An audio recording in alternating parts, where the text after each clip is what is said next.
마치시고 안경을 쭉 가면서 캐비넷에 놓고 갔어요. 예.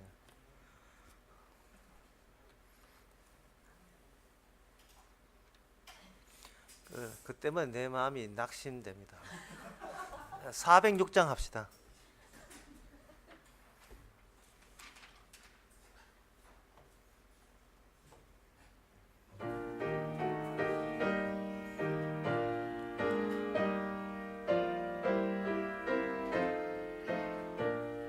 내 맘이 낙심되며 근심에 눌릴 때 주께서 내게 오사 위로해 주시네. 가는 길 캄캄하고 괴로움 많으나 주께서 함께하며 내 짐을 지시네. 그네가 내게 족하네. 그네가 족하네. 이 괴로운 세상 나 지날 때 그네가 족하네. 406장입니다. 희망이 사라지고 친구 날 버릴 때 전에게 속삭이며 새 희망 주시네. 싸움이 맹렬하여 두려워 떨 때에 승리의 왕이 되신 주 음성 들리네. 그네가 내게 족하네. 그네가 족하네. 이 괴로운 세상 나 지날 때 그네가 족하네.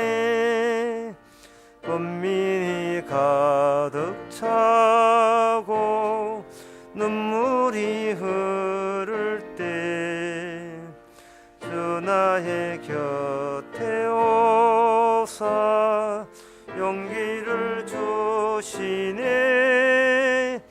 환난이 닥쳐와서 슬픔이 잠길 때 주님의 능력 입어 원수를 이기네. 그네가 내게 족하네. 그네가 족하네. 이 괴로운 세상 나 지날 때 그네가 족하네.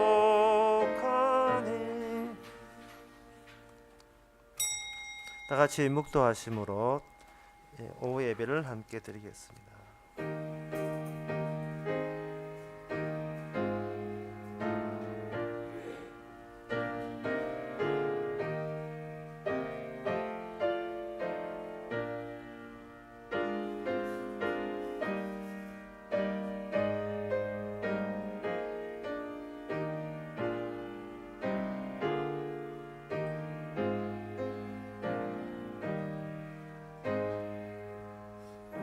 나는 주의 크시오니 나를 구원하소서.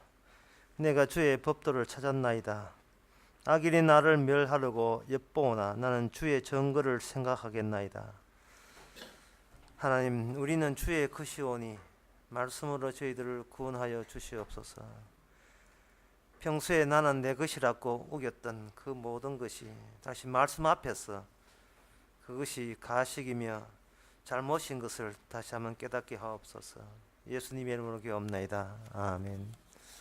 찬송가 422장 합시다.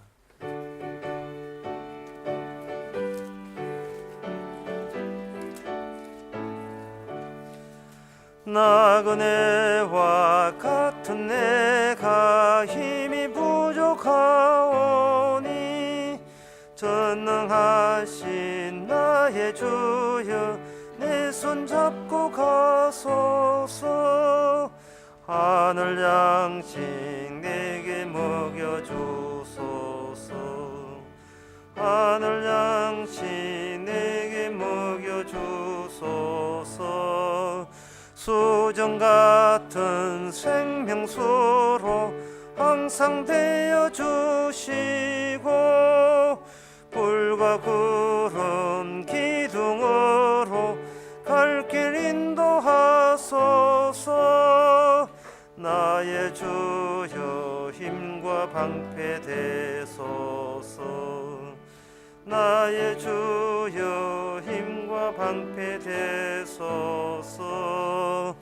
요단강을 건널 때에 겁이 없게 하시고 저기 배는 가나안 땅 편히 닿게 하소서.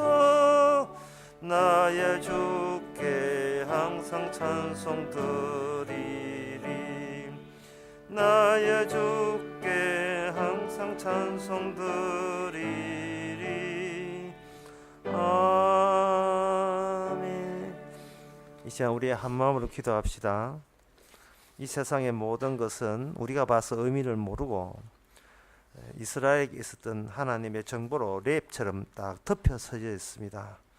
이스라엘을 다루시던 그 하나님이, 동일한 하나님이 이 세상을 이스라엘처럼 다룰 때에 우리는 하늘의 구원의 정보와 비밀을 간직한 사람으로서 보람과 자부심을, 긍지를 가지고 살도록 다 같이 기도합시다.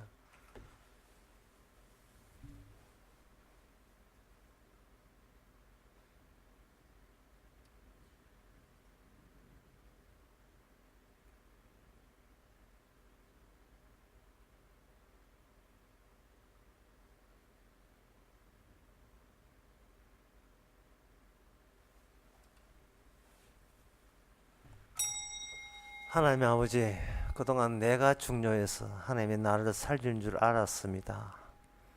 실은 내가 중요한 것이 아니고 나 같은 인간도 구원된다는 그 사실이 중요해서 보잘것없는 우리를 살려내고 있다는 사실에 우리는 감격하고 고마워하고 감사하는 인생을 살게 하옵소서.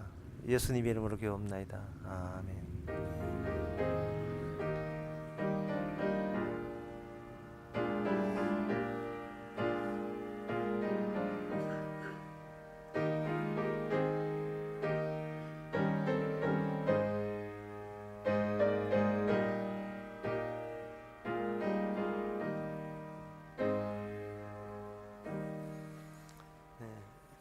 이 시간 광고 있습니까? 없으면 하나님의 말씀 스가랴 8장 1절에서 6절까지입니다.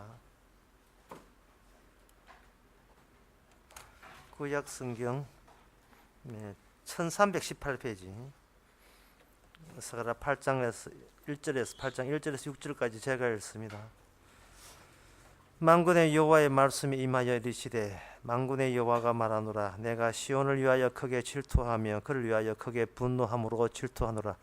나 여호와 말하노라. 내가 시온에 돌아왔은즉 예루살렘 가운데 거하리니 예루살렘은 진리의 성읍이라 일컬겠고 만군의 여호와의 사는 성산이라 일컬게 되리라. 만군의 여호와가 말하노라. 예루살렘 길거리에 늙은 지아비와 늙은 지아비가 다시 앉을 것이라. 다 나이 많음으로 각기 손에 지팡이를 잡을 것이요 그 성읍 거리에 동남과 동녀가 가득하여 거기서 장난하리라. 만군의 여호와가 말하노라. 이 일이 그날의 남은 백성의 눈에는 기이하려니와 내 눈에 어찌 기이하겠느냐. 만군의 여호와의 말이니라. 아멘. 글자 그대로 보게 되면 하나님이 특정 장소에 방문하신다는 겁니다. 그 방문하는 자리가 뭐냐? 예루살렘이라는 곳이죠. 그럼 예루살렘을 대청소 한번 할까요? 하나님께서 방문하신다는데 유대인들은 바로 이 사실을 문자적으로 그대로 믿습니다. 그 유대인뿐만 아니고 오늘날 많은 교파에서도 이걸 문자적으로 그렇게 믿고 있습니다. 여기서 문자적으로 믿는다 말은 틀린 말이 사실 틀린 게 아니에요. 문자적으로 믿어야죠. 그런데 자기 생각으로 이걸 자기 육신으로 해석을 하는 게 이제 이것이 이제 문제가 되는 겁니다. 성경 해석은 반드시 예수 그리스도를 경과해서 해석돼야 되는데요. 예수님 빼놓고 해석하니까 예수님도 자기 눈에는 완전히 이단으로 보이는 겁니다. 이 본문 말씀은 예수님 본인이 오신 거예요. 근데 아니라는 겁니다. 왜? 당신은 여호와가 아니니까. 여기 여호와가 예루살렘을 방문한다. 예수님께서 내가 왔잖아. 그 사람들은 당신은 일단은 아니야. 왜? 당신은 여호와가 아니니까. 왜 아닌데 하면 우리는 여호와에 대해서 잘 아는데 우리 눈에 보기에 아니니까 아닌 거다. 이렇게 되는 겁니다. 그러니까 예수님께서는 그들과 대화가 소통이 될 수가 없지요. 보기는 보아도 깨닫지 못한다는 말씀을 왜 하시겠습니까? 그래서 이 말씀을 하나님의 약속을 던져도 그 인간들은 이 말씀조차도 제대로 이해 못하고 있는 겁니다. 자, 그렇다면 그거는 나무 이야기다 치고요. 그럼 오늘 우리는 이 말씀을 이해하느냐? 예수님께서 이 말씀을 할 때 이 말씀을 우리가 이해하느냐 하게 되면 우리는 남들이 못하는 것을 보고서 남들이 저 사람들이 잘못됐으니까 우리는 옳을 것이라 생각하고 우리는 이해하지요 라고 이야기합니다. 그러면 우리 보고 이걸 설명을 해보라 하죠. 그럼 우리는 설명하죠.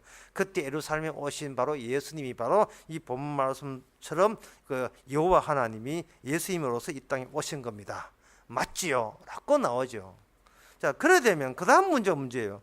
그 다음에 5절에 보면 그 성읍거리에 동남과 동녀가 가득하여 거기서 장난하리라. 이건 또 무슨 이야기입니까?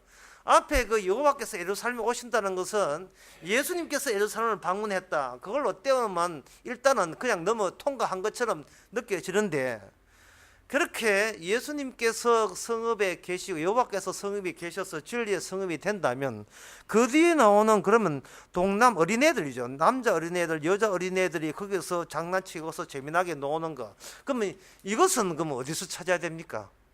어디 뭐 앞에 유치원에 놀이터에서 찾을까요? 이게 무슨 의미 있습니까? 이 말씀대로. 그렇다면 이제 이걸 우리가 모르잖아요. 모르면 너도 마찬가지야. 예, 너도 마찬가지라는 평가를 받을 수가 있습니다. 그래서 이 문제에 대해서 오늘 제가 신약 성경을 통해서 그 동남과 동녀가 예수님이 임하신 예루살렘에서 같이 뛰논다는 것이 무슨 의미인지를 이제 같이 풀어 나가겠습니다. 여기에 동남과 동녀가 같이 거기서 장난친다, 그러니까 여유 있게 논다는 것은 결국은 이거는 안정성을 말합니다. 그걸 좀 이렇게 이야기하면 말씀이 완성 단계에 들어가게 되면 모든 것이 여유가 있고 안정감이 생겨요. 여유 있고 안정감이 생긴단 말이죠. 부들부들 떠는 것이 아니고 겁내는 것이 아니고 뭔가 안정감이 있고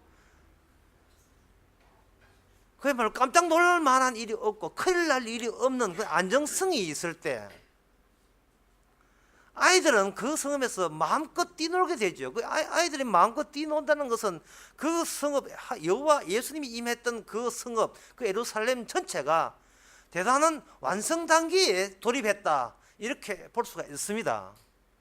그러면 여기서 말하는 어린애라 하는 것은 이거는 그냥 나이 적어서 어린애가 아니라 그 마태복음 11장에 있는 것처럼 이것을 지혜롭고 똑똑한 사람께 숨기시고 어린애에게 나타났습니다 할 때 애들, 그 3살, 4살 애들 계셨다는 말이 아니고 이미 예수님의 예수님의 사랑과 용서가 임하니까 마음속에 안정감을 얻게 된 거예요.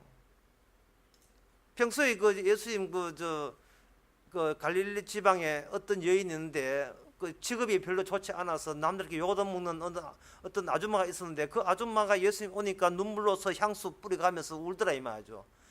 그럴 때 바리새인들은 저 여자가 나쁜 여자인데 나쁜 여자한테 대접을 받으니 예수님 당신 그렇게 좋은 암 이런 식으로 빙정될 때에 예수님은 이 여인이 하는 것을 금하지 말라. 여인은 지금 용서를 받았기 때문에 주체할 수 없는 그 사랑을 그런 식으로 표현한 것이다.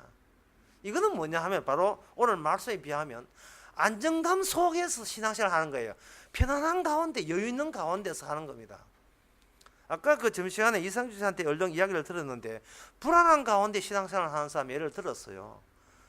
전에 이야기했던 것처럼 어떤 그 아줌마 둘이가 부동산과 그 건물과 땅이 있는데 그걸 팔 수가 없어서 애타고 있을 때 어느 기도에 응답 잘 된다는 교회 가가지고 빌었더만 그냥 기도 응답대로 성령 충만 받고 이제 부동산이 팔렸거든요. 거기 제 1탄이고 제 2탄을 이제 이야기해요. 그렇게 팔리고 난 뒤에 장로가 찾아와서 5천만 내라는 거예요. 그리고 목사가 와서 4천만 원 내라 했습니까? 그럼 9천만 내는 거예요. 안 그러면 타협받아서 1,000만 원 깎아준 거예요. 뭐 뜻인지 모르겠는데. 그래가지고 그 끝에 화가 나가지고 이제 그 이상주한테 이야기하니까 이상주한테 멋진 말을 했어요. 사업자 등록증 보라 해라. 기도해서 돈 받을 한 자격을 나라에서나 하늘나라에서 받았다는 사업자 등록 내라 이거죠. 그 등록 내도 세금도 띄고 해야 하니까. 이거는 무당들이 점치는 무당 구세주고 돈 뜯는 거 똑같은 거예요.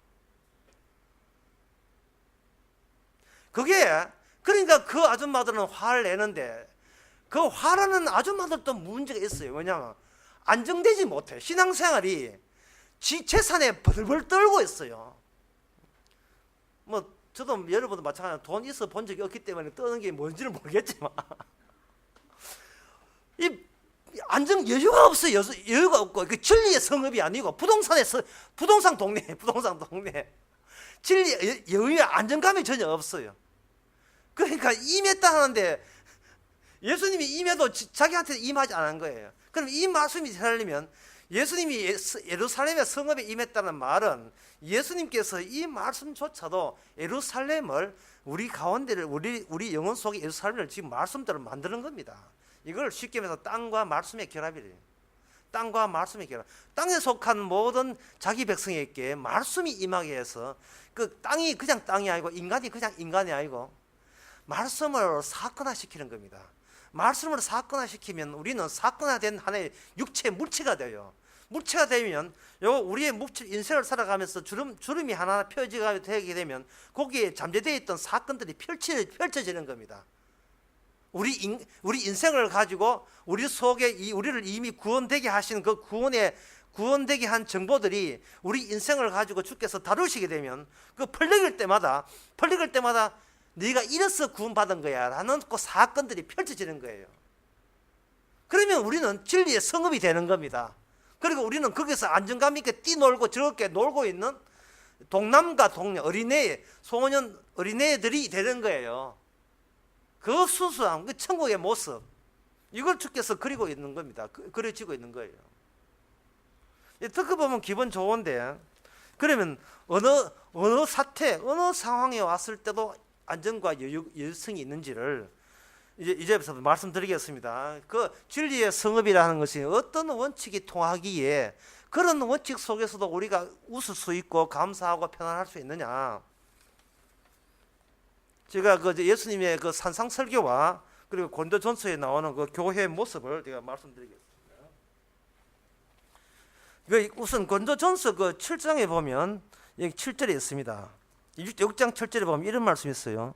너희가 피차 송사함으로 너희 가운데 이미 완전한 허물이 있나니 차라리 불의를 당하는 것이 낫지 아니하면 차라리 속는 것이 낫지 아니하냐.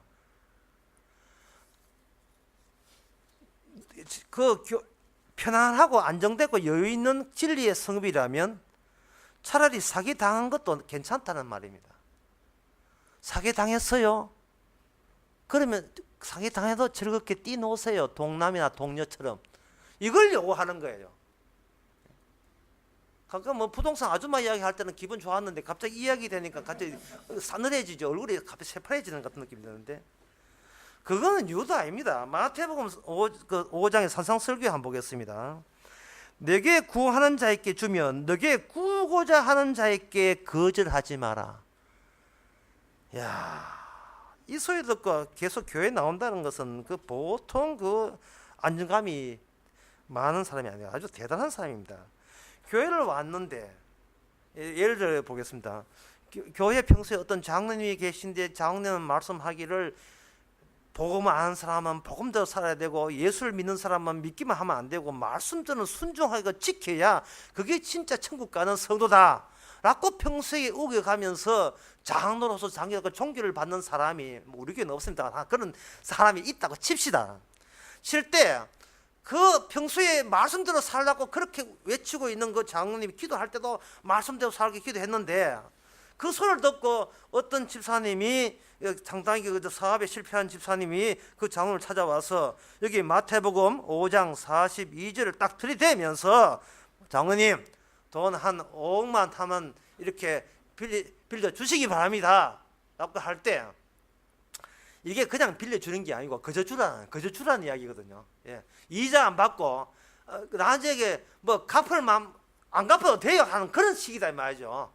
그 앞에 말이 뭐냐면 오른밤을 치거든 왼밤 대나라 오리를 가자 하거든 십리를 가져라. 이 말은 뭐냐 하면 오리를 가라 할 때는 그걸 잊어버려라. 뺨을 치는 것을 사실 잊어버려야 왼밤도 내놓을 수 있거든요. 오리를 가라고 할 때 심리 가게 하면 네 전에 내보고 오리 가라 했잖아. 두 번 안 속아. 이러지 마시고 당신이 언제 내보고 오리 가라 했어요. 나 잊어버리는데 잊어버릴 때 심리를 가질 수 있는 거예요. 보통 여유가 아니죠. 보통 안정감이 아닌 거예요. 이게 대단한 거예요. 예. 진리의 성읍입니다. 예. 뭔가 진리 안에서 마음껏 뛰놀고 장난치고 놀고 있어요. 만약 그런 교회라면 누가 집사 장로님 돈 한 3억만 빌려주시기 바랍니다. 근데 내가 말하는 빌려달라는 것은 빌려달라는 것이 아니고 그저 달라는 그 이야기를 알아먹지요. 빌려주세요. 이자 없습니다. 돌려받기 없습니다. 차용증 그런 거 없습니다. 장로님 평소에 기도나 평소에 하는 주관이 뭐냐? 말씀대로 살아야 된다 하니까 예. 내가 장로님이 과연 말씀대로 사는지 하면 내가 테스트 해볼 테니까 저한테 돈 4억 빌려주세요 라고 나올 때 약간 도가 심한 장로는 3억 그냥 줄 수 있습니다. 근데 문제가 거기서 끝나지 않아요. 3억 빌려 갔잖아요. 그 다음에 최집사가 와가지고 5억 달러 할 때 줄 수 있느냐 하는 거예요. 그 다음에 그 소리 듣고 김집사가 와가지고 17억 달러 할 때 줄 수 있느냐 하는 문제입니다. 이거 듣고 더욱더 5억이 난 사람이 있어요. 누구냐? 톨스토이입니다. 다 줘버렸어요. 다 주고 이런 이야기 합니다. 천국은 산상설거처럼 살아야 구원받는다는 이야기를 했습니다. 죄와 벌이라는 소설을 지었던 유명한 리스의 문학가 톨스토이는 그 많은 재산을 가난한 사람들께 다 나눠주면서 신이시여 하나님이시여 나 산상설교 무시하지 않았습니다. 어때요? 저 어때요? 진짜 신자 여기 바로 여기 있습니다 라고 했습니다. 바보입니다. 완전 바보예요. 내 보기엔 완전 바보예요.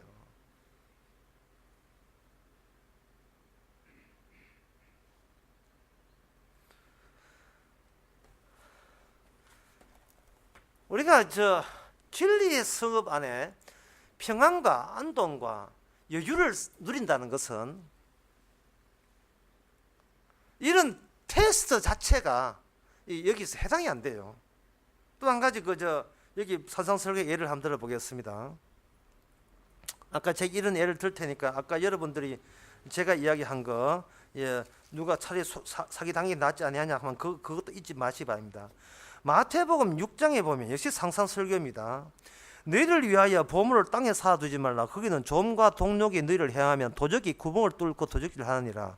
오직 너희를 위하여 보물을 하늘에 쌓아두라. 땅에 보물을 쌓지 말라라는 산상설교를 지켜야 구원되는 겁니까? 그리고 땅에 쌓지 않고 하늘에 쌓아둘 때 비로소 이 말씀을 지켜야 그야말로 토설토의 주장처럼 이 땅에 구원받는 겁니까? 이 점을 한번 생각해 봐야 돼요. 제가 제 말 좀 어렵지만 쉽게 생각하면 이렇습니다. 진리의 성읍이라는 것이 우리에게 안정감과 여유감을 주는 거예요. 그 말은 맞아요. 그러니까 재미나게 노는 거예요. 어떤 일이 있더라도 환난과 핍박 오더라도 어떤 일이라도 재미나게 노는데 이 말씀이 진리의 성읍이 예수님께 찾아올 때에 주께서 그냥 얘야 너 편안하라 하면 감사합니다 유이스라 고맙습니다 이래 오시면 좀 좋아요. 근데 그래 오시지 않고 네 보물을 땅에 쌓아두지 말고 하늘에 쌓아두라. 그리고 차라리 사기당해 낫다. 그보다 더 무서운 말씀은 누가 네한테 돈 빌려오거든 그냥 줘버리라 라는 이런 말씀을 가지고 우리에게 평안하냐? 네 여유 있지? 어? 너 어떤 상황에도 상관없지? 라고 약 올리는 것도 아니고 그런 식으로 찾아오더라 이 말이죠. 그럴 때 우리의 속마음 어떻습니까? 주님 좀 그런 말씀 좀 안 했으면 좋겠습니다라는 생각이 먼저 들겠죠. 자, 보물을 땅에 쌓아놓지 말고 하늘에 쌓아두라고 할 때에 문제는 땅에 쌓아두는 것이 뭔가를 알려면 하늘에 쌓아두는 것이 뭔가를 같이 알아야 돼요. 그런데 보물을 하늘에 쌓아두는 방법을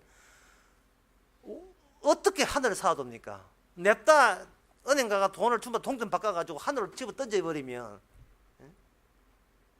이거는 중력의 법칙에서 도로 내려와요. 중력의 법칙에 의해서 동전들이 하늘에 쌓아둘 방법이 없다니까요. 저는 이 대목을 보면서 땅에 쌓아두지 말라 하는 그것보다도 하늘에 쌓아두라 할 때 하늘에 쌓아두는 방법을 알 수가 없어요. 알 길이 없어요. 하늘에 쌓는 방법. 너도 모르고 나도 모르니까 목사들이 뭐라고 하냐면 그러니까 교회 내라 이 말이거든요.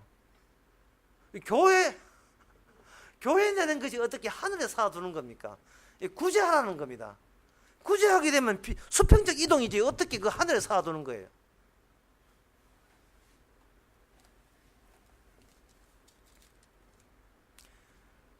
편안해라, 여유있게 살아라, 걱정하지 말고 살아라. 얼마나 좋은 말이 있는데 왜 이렇게 난처스러운 이 말씀을 들이대면서 결과적으로 네 여유 있지? 걱정 없지? 그지? 네 내하고 진리와 함께 사니까 재미나지? 그지? 이거 하고 있다고 말이야. 예? 네가 오른밤을 치거나 왼밤 내놔라 하는 그 말씀 들으니까 갑자기 어떤 마음 생겨? 갑자기 제가 여유가 생깁니다. 그래, 그거야. 그게 진리 성업, 이 여호와께서 예루살렘에 오신 이유가 그와 거기 되는 거야. 이 된다 이 말이죠. 이런 어려운 이 산상설거를 사도 바울은 한마디로 이야기했습니다. 그게 뭐냐? 사랑입니다. 그게 바로 사랑이에요. 그 사랑이 뭐냐면 네가 나를 사랑하느냐 하는 이야기예요. 네가 나를 사랑하느냐.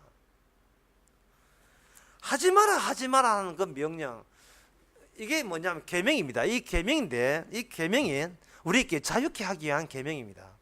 어떻게 자유를 주느냐 하면은 계명을 들이댐으로 말미암아 우리는 그동안 이 계명에 얽매여서 억압되어서 핍박받으면서 이 계명을 의식하면서 살아온 속박된 존재라는 것을 깨닫게 하는 그것이 우리를 거기서 어디서부터 자유로워야 하는 것을 알려주는 하나의 전제고 준비 바탕이 되는 거예요.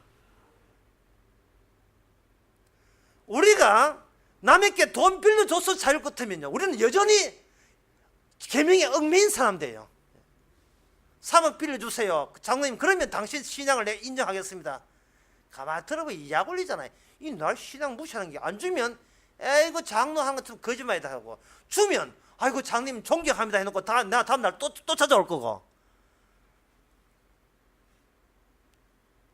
그러면 그런 집사에 대해서 어떻게 대처합니까? 이렇게 대처하면 돼요. 이 대처 방법 지금 필기할 좀 적어 놓으세요. 집사님 사랑합니다, 사랑합니다, 사랑합니다 이러면 돼요. 예.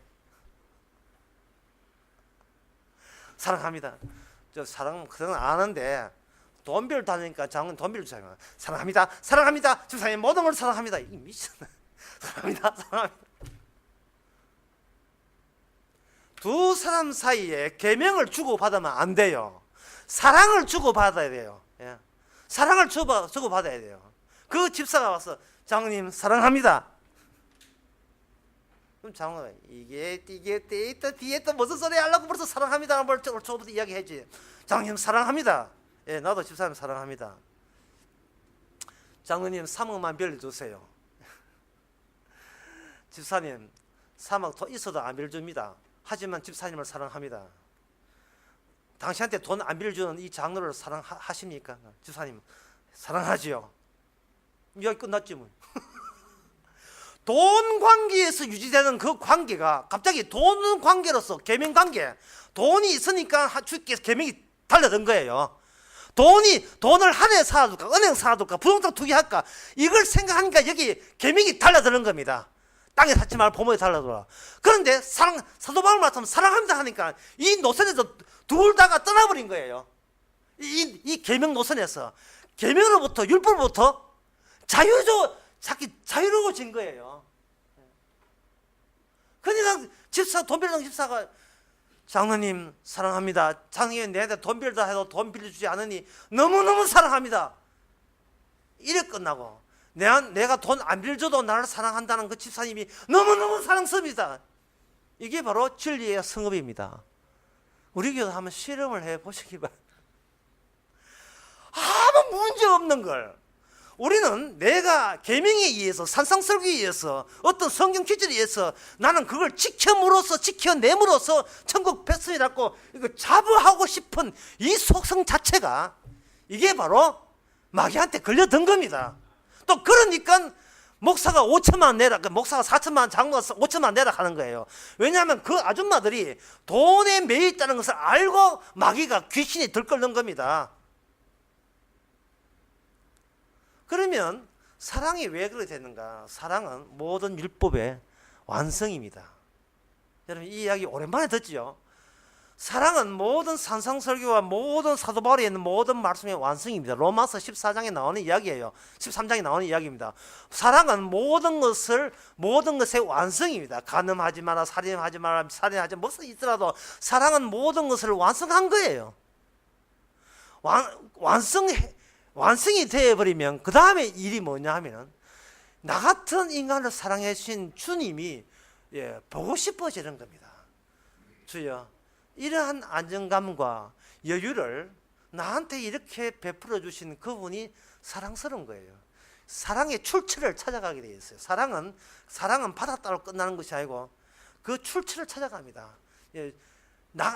주님 아니었으면 지금도 나는 계명에 매여 있습니다. 계명에. 누가 오른몸을 치거든 왼몸 대라 하는 그거 가지고 누가 날 좀 때려도라 해고 갑자기 왼판 대가지고 맞아 때려도라 해가지고 나는 드디어 예수 믿는다 이런 걸 증명하고 확인하고 싶어 하는 거. 제가 지금 약간 오바 있게 이야기했지만 사실은 이게요. 오바스럽게 과하게 이야기했지만 평소에 우리의 모든 발걸음과 우리의 생각 속에는 항상 테스트 내가 신자 맞는가 테스트를 말씀 가지고 테스트하는 그런데 우리가 항상 시달리면서 지금 살아가고 있어요. 늘 시달리면서 이상하게 여유가 없어요. 안정감도 없어요. 늘 시달려요. 이제는 그만. 이제는 그런 계명에 시달리는 그만하세요. 그게 만약 계속해서 그 계명에서부터의 자유가 없고 사랑으로서의 이전이 없으면 계속해서 주변 목사나 다른 교인들에게 시달리게 됩니다. 성경 말씀에 이래 있는데 왜 너는 이렇게 아느냐고 계속 시달리게 되었어요. 그때 한 방법은 사랑합니다. 예, 사랑합니다. 왜 딴소리를 하고 있어? 딴소리 하는 것처럼 했는데 그것도 사랑합니다.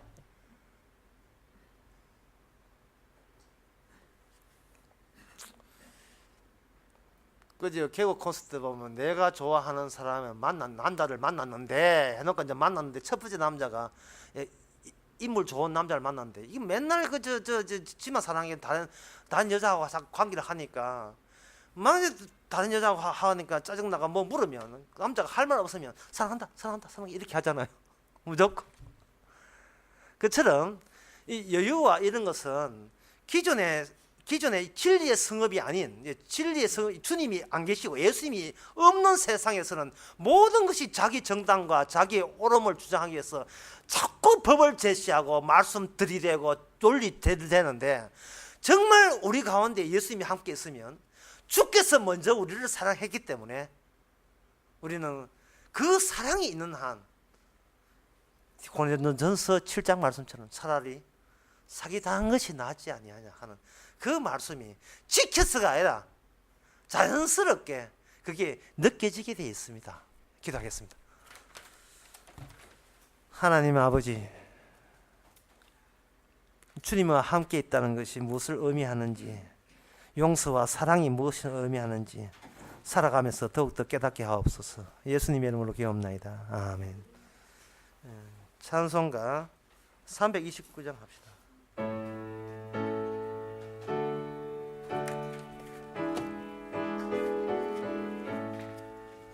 형제여 지체 말라 왜 거기서 방황하나 그 은혜를 입은 자 중에 주 너희를 두시려네. 오라 오라 지체 말고 오라 오라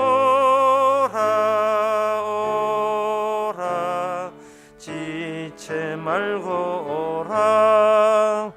형제여 지체 말라 너 온몸을 드리어라. 주 예수께 후원이 있고 또 영생할 길이 있네. 오라 오라 지체 말고 오라 오라 오라 지체 말고 오라.